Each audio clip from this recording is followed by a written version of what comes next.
On the last episode of Real Time with Bill Maher, Malcolm Nance of MSNBC and Ben Shapiro of the Daily Wire were guests. Needless to say, they argued quite a bit. Ben Shapiro accurately and impressively defined critical race theory and the issues many people have with critical race theory and critical race applied principles in schools. And Malcolm Nance said, I actually agree, but then went on to mischaracterize a lot of what Ben Shapiro was about and what many conservatives are saying, as well as many liberal opponents of critical race theory. In the end, on Twitter, many people, many who are not conservative, defended Ben Shapiro, saying he clearly knew better. He clearly, quote unquote, won. And Malcolm Nance, his defense was they must be bots. It's the easiest way to do it, I guess. Now, there are a couple other subjects that we're going to talk about in this segment as we discuss the battle over critical race theory. And I was actually contemplating leading with this story from timcast.com from Olivia Rondeau. American University builds safe space dorms for black students. One of the most diverse universities in the country, in a city where nearly half the population is black, now has black affinity housing. What does that mean? It means effectively racially segregated housing. I watched the Real Time with Bill Maher debate. I watched Ben Shapiro and Malcolm Nance kind of go at it. And I got to say, first, I was incredibly impressed by Ben Shapiro's knowledge, understanding, and the ease at which he was able to break things down. He also had that very funny quip where he said something like Malcolm Nance called him stupid and something insulting. And then Ben said something about sleeping on piles of money, which was funny, but kind of irrelevant. And I kind of roll my eyes at just like the candor of Real Time with Bill Maher. But I think it's suffice it to say, I was just, watching Ben actually break it down. I was incredibly impressed, though I do think there were some missed opportunities to explain what is wrong with critical race applied principles and this weird, dull critical race theory version that's being spread. The first thing that I think, actually, I'll give tremendous credit to Ben Shapiro's overall performance. He noted Derek Bell, prominent critical race theorist, opposed Brown v. Board of Education. He actually wanted racial segregation. This is one of the preeminent critical race theorists. This is what they are teaching your children. Don't believe me? I pulled it up. This is from stanford.edu, April 21st, 2004. Black children might have been better off without Brown v. Board of Education. Brown v. Board, Derek Bell says. While honoring the efforts and sacrifices of the people whose struggles culminated in Brown v. Board of Education, the Supreme Court case that ended school segregation in this country, New York University Professor Derek Bell provocatively suggested last week that generations of black children might have been better off if the case had failed. I talked about this before even truly understanding much of the past quotes and the roots of these ideas. When I was down in Ferguson and in Baltimore, and I saw the rioters, I saw the protests, I saw the Black Lives Matter meetings, I went to these meetings, and there was a letter circulating talking about how segregation was good, and this is from Black Lives Matter, and they argued that it never should have ended. It was a ploy from the white people to steal their power by forcing them from their own communities into the white community where they would be less wealthy and less accessed and less privileged. Now, I understood the idea. I understood it had been circulated for some time, but I didn't realize that it actually, for the most part, comes from Derek Bell, from critical race theory. And it becomes critical race applied principles when they then create black affinity housing. They can't call it segregation. Nobody likes that. Which brings me to how the public interprets everything. So let me show you what Malcolm Nance is saying.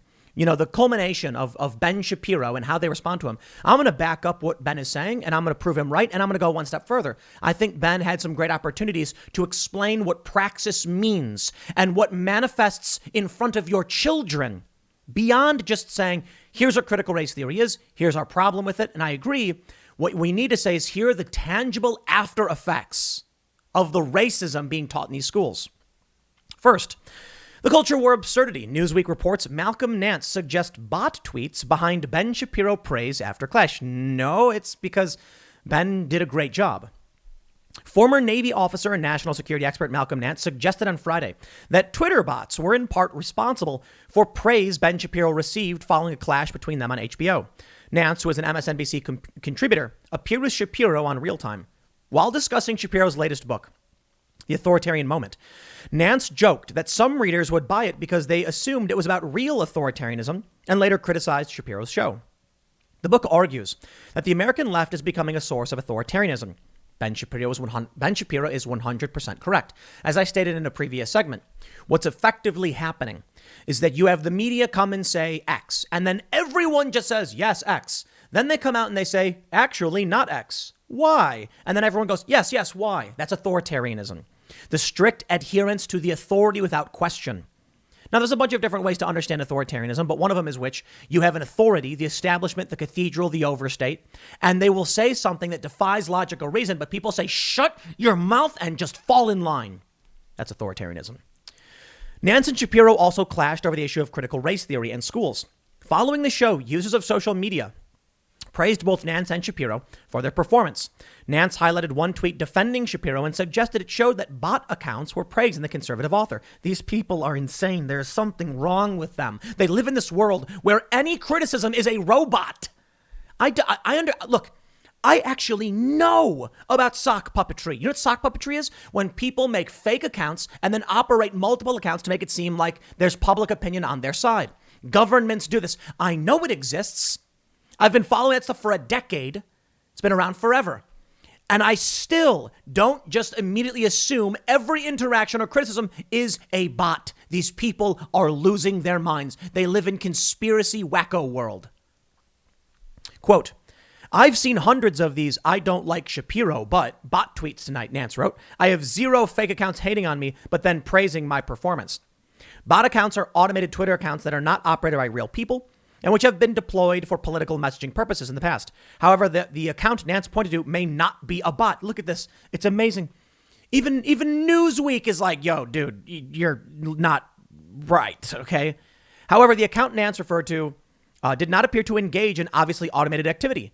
It shared several posts defending Shapiro's appearance on Real Time on Friday, but those posts did not resemble the repetitive messages bot accounts frequently share. The tweet in question said, he, Nance, lost entirely LMAO. I don't like Shapiro, but he schooled him. Newsweek has contacted Twitter for comment. During Friday's show, Maher discussed Shapiro's new book and asked him about authoritarianism from the right, specifically mentioning former President Trump. Quote, with Tucker Carlson in Hungary right now, kissing up to the dictator Viktor Orban, I thought it would be a great time to talk about your book, The Authoritarian Moment, which I must say I'm not being snarky here. When I saw the title, I thought, oh, he's writing about Trump, but you're not. Your thesis is the authoritarian moment is coming from the left. Following a back and forth between Maher and Shapiro on the subject of authoritarianism, Nance said, it's a nice title for his book, and I think a lot of people who would assume that he's talking about real authoritarianism could be trapped into giving you $28.99. Later, the conversation turned to CRT, and Shapiro claimed the controversial ideas associated with it are being taught in schools, a claim that has been advanced by many conservatives, but which many teachers have dismissed as untrue. Full stop. Newsweek, do your jobs. It's a fact. I went over this with Charlie Kirk and Vosh. We pulled up the articles. The National Educators Association has talked about implementing critical race theory. There are teachers in videos that have been leaked talking about critical race theory. But as Ben Shapiro broke it down very perfectly, he said, there's the very jargonistic, esoteric critical race theory of law school. Ben Shapiro mentions that he actually studied that when he was in law school. And there is critical race praxis, which is they take the teaching of critical race theory and then apply it into other areas. The easiest example of which is when they say something like a math question. It used to be a train leaves, Cincinnati traveling 100 miles an hour, and one leaves, Pittsburgh traveling at 300 miles an hour. At what point, blah, blah, blah. You get it. Math problems. Now there are questions where it says like, John is a white man in America who has been stopped by police 3 times in the past year. Ricky is a black American who's been stopped 492. What percentage of stops were by? So it's about math, but they inject critical race ideas into the subject matter that is irrelevant. That's critical race applied principles. They say, Nance said the term CRT had been hijacked and he believed history should be taught in schools. Shapiro responded by saying Nance was defending CRT by redefining it as history, calling it a cheap semantic trick. Is it what you do on your show? Because it sucks, Nance says. Shapiro replied, Malcolm, I appreciate that, but I will comfort myself tonight by sleeping on my bed made of money. Admittedly, I laughed and I thought it was funny, but for the purpose of argument, I thought that was ultimately a bad move on Ben's part. He could have just replied, you know what I would say to that? If someone said, is what you do in your show because it sucks? I'd be like, look, do you want to argue the ideas or are you just here to insult me? Because I'm not here to insult you. Please don't insult me. Can we just talk about the idea? Ben Shapiro, funny, quick-witted, and I'm sure for tribal reasons, people were probably laughing. I mean, I thought it was a funny response, but the Daily Wire shared a statement from Shapiro about his appearance on Maher's show. It was written following the show on Friday. Tonight, Americans will see the reason the left plays semantic games when it comes to critical race theory. Because when advocates for CRT are confronted with the overt racism of the program, they can't defend it. If we're going to talk about authoritarianism, we must look at who holds institutional power. The simple fact is that the left controls the commanding heights of our media, social media, corporate world, scientific institutions, and bureaucracy, as well as the House, Senate, and presidency, at least for now. Americans can feel the danger of creeping authoritarianism in each and every day. From evidence-free mask mandates to social media crackdowns on dissent to admittedly unconstitutional edicts from the White House.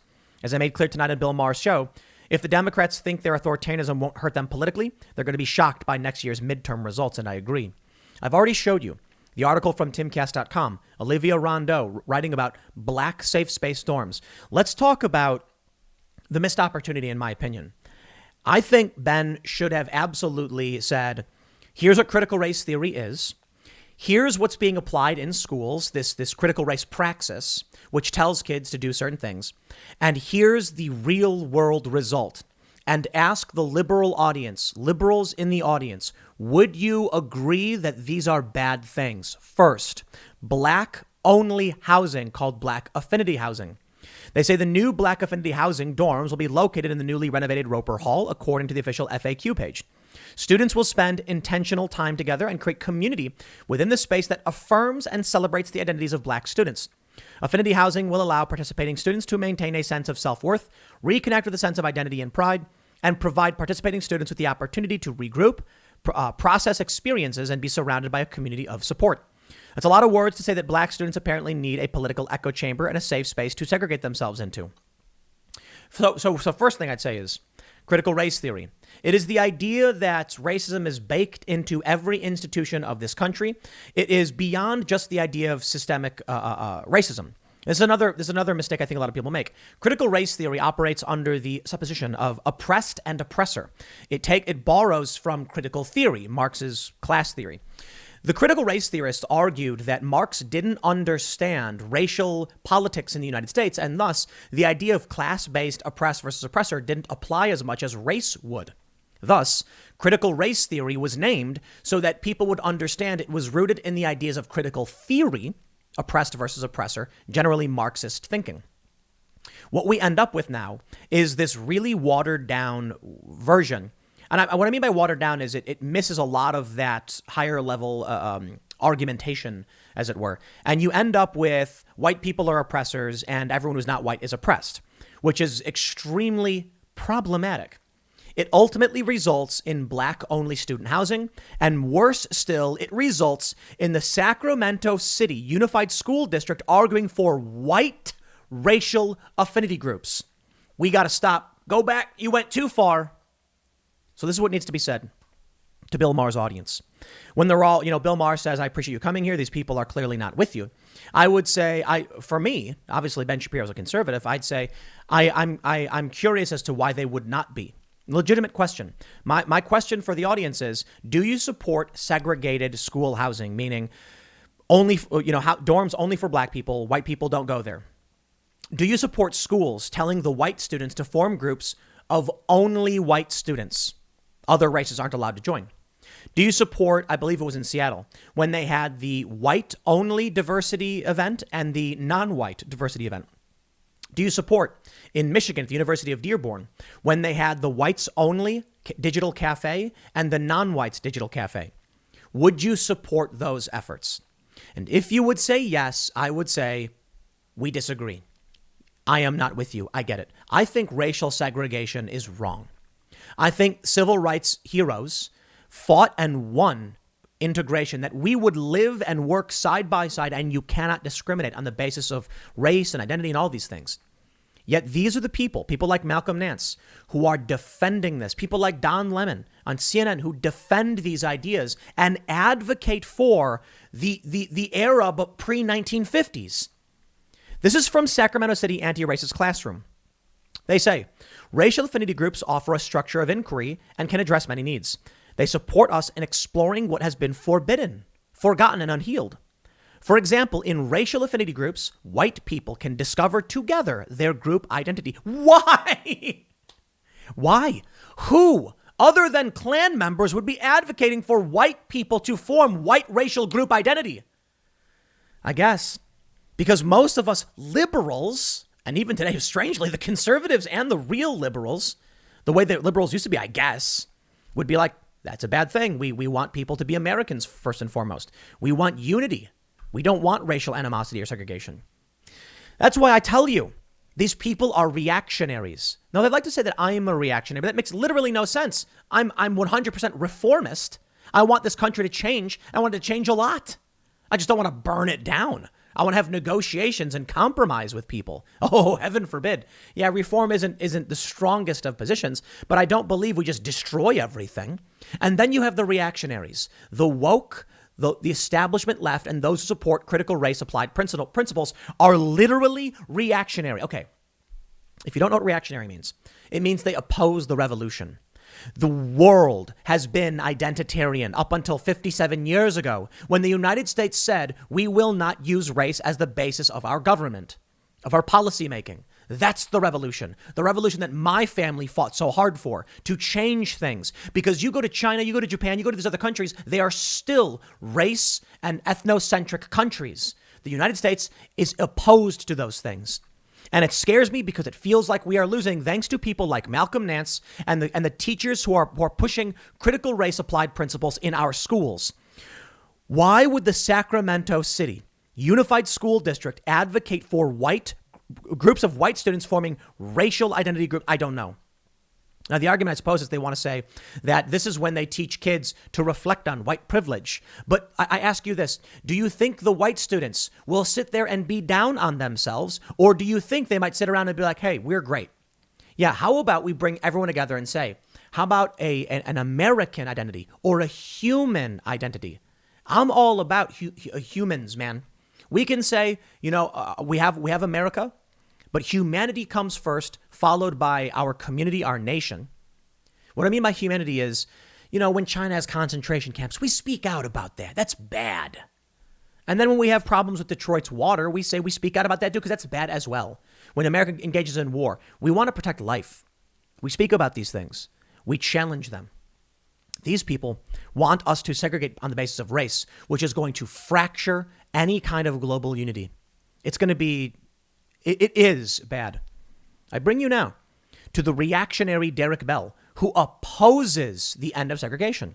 He makes an interesting argument. He says, quote, from the standpoint of education, we would have been better served had the court in Brown rejected the petitioner's arguments to overrule Plessy v. Ferguson.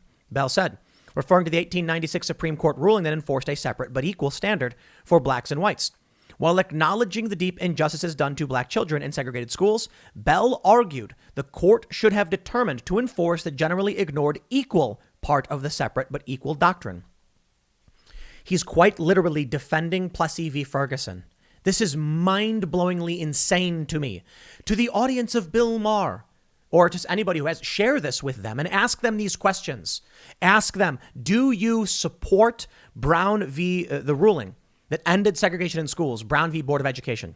Do you think the students should have been allowed to go to schools and not be discriminated on the basis of race? I think everybody of all races and all backgrounds, anywhere, should be allowed to go to these schools and not be discriminated against. So to the people who are there cheering on Malcolm Nance, what do you believe? Do you support Plessy v. Ferguson, separate but equal? I don't. I think people should be allowed to, if we are paying taxes and functioning in society, then we should be allowed to enjoy the benefits of society and public accommodation. So if somebody has a cake shop and someone comes in, the baker's not going to say, based on arbitrary characteristics, I am denying you service. Obviously, as for the baker in Colorado, it's slightly different. But I use it as a notable example because people kind of understand the larger argument. They get wrong, but the point is, the baker was willing to serve anybody, just not write custom messages. That's a different thing. That's a free speech issue for a small business. But if you own a burrito shop and an Asian person comes in, I don't think you should be able to deny them just because they're Asian. I think you are occupying public space in the commons, and you should treat people, so long as they're not obstructing the business and causing problems, equally and fairly. That's my opinion. It's tough. Conservatives seem to agree right now. I had Charlie Kirk say, should the government have enforced the end of segregation? I say, yeah, they should. In which case, the police and law enforcement need to enforce the law equally anywhere within any neighborhood. I get those arguments. But you look at what Derek Bell believes, and it is not progress. It is something entirely different. Now, if you have these activists continuing this direction, it's going to get worse. It is universities continuing to do segregated housing. It is schools telling white kids to form groups of white kids. What happens then when you have a bunch of 10-year-olds and they're all white and they're in a group together, all talking about how they're white, and then they see someone who's not a part of their group and then they bully him? Or what happens when a different group does it? A bunch of Asians form an Asian affinity group, and then they see a black kid and they bully him because the out group has now become race-based. It's insane to me. So Ben Shapiro, I think, hit it out of the park. I think there were a few opportunities to ask the audience these questions. Let me ask you, do you support, and Ben Shapiro did bring up Brown v. Board of Education and mentioned what Derek Bell believed. I think the audience needed the direct question. I want you all to think about this, and I would ask you this. Would you support racially segregating students like Sacramento did in their unified school district, arguing that white students should form affinity groups to explore their white identity? Personally, I'm not for that. I think a lot of white nationalists might be, though. I'm not for it. No, I think Americans should come together as Americans. I think we should all have. So I'm not a nationalist. I'm also not a globalist. I think actually when I take the that political test everyone does, it's the 8-axis test. I'm like 50-50. Because obviously I think if we don't take care of ourselves and our community, then we suffer and we don't engage properly with anybody. And I also think we have to engage internationally with our neighbors and other countries. I think most people do. I just think, it's 50-50 a little bit. Ultimately, what I say is I envision a global Earth, a one world where we don't necessarily have one government for the planet. Although I think that would be, in many ways, a good thing. Let me explain. What we're worried about is that globalization is coming, and it's a bunch of despot dictators who are taking over. They lie, they cheat, and they steal, and they extract. They have big, fancy birthday parties on Martha's Vineyard where they don't wear masks, and then they tell you got to follow the rules. That's bad. What's good? A one world authority where all the different nations can cooperate for specific end goals, but national sovereignty for setting your own laws within your borders. What that would mean is if you get one country that's like dumping plutonium in a river that flows down to another country, there's an international authority that would intervene. Right now, we're sort of getting there, but we end up with a lot of war. We don't want that. We want some agreed upon intervention to stop, say, to arbitrate these things. We have world courts, we have the Hague and things like that. But then we need to say within the borders of the United States, our citizens enjoy these rights. I think that would be a good thing. Granted, I don't know for sure. There's always a worry that any authority will become dictatorial, despotic. But I think if that's the fear, it's true for any government, even the U.S. Ultimately, I think the world needs to come together. We need to better protect our environment, better regulate. Maybe regulate isn't the right word. Better plan for how people are taught, what their values are. And then I hope that one day we will be like a Star Trek future, Earth, then visiting the stars, but who knows? We're not quite there yet. For now, we're in the era where you have the left trying their hardest to segregate everybody and rip apart our chance at doing something great and being better. It's funny. There's like a weird split. They claim to be the transhumanists, but they're not. They're identity-based. They want to segregate everything. That's bad. I'll leave it there. Next segment's coming up at 4 p.m. over at youtube.com/Timcast. Thanks for hanging out, and I will see you all then.